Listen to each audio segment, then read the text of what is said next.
a lot of movers and shakers here at this year's Mackinac Policy Conference. So we want about asking the people here to get their thoughts on the takeaways from this year's Mackinac Policy. Well, here when you bring in corporate America, when you bring in the beneficiaries of corporate welfare to Mackinac Island, I must never lose sight of the fact that in Detroit, 60% of the children wake up in abject poverty. There was one really great panel about how to partner with Generation Z on really creating the type of future that we want for Michigan. And so that actually included young adults for the first time, I think, ever here on Mackinac. Let me talk about the $20 million investment from the Detroit Pistons that is coming to my district, District 7.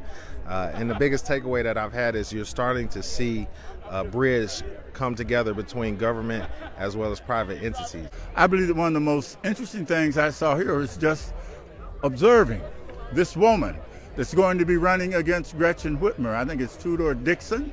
I believe that she's going to provide a lot more competition for Governor Whitmer than most of the so-called political analysts understand. I just observed her. I don't need any campaign literature, anything. I've been doing media and political consulting for half a century, over 50 years. And I can tell you, this race is going to tighten up immeasurably.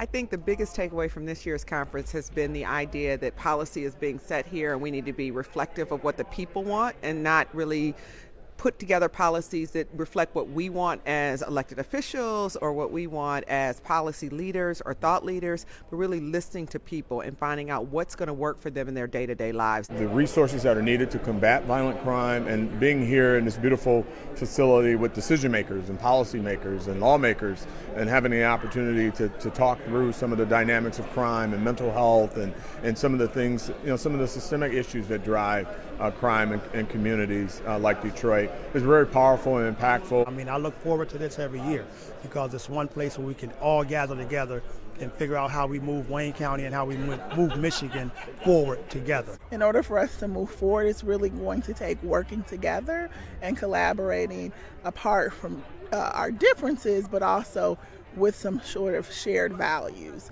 Private and public partnerships are very important. I think this has been the spirit of this conference. I want to see it continue.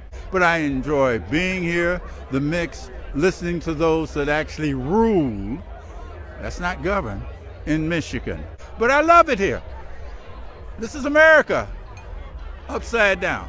Okay. From Mackinac Island, Andre Ash, Michigan Chronicle.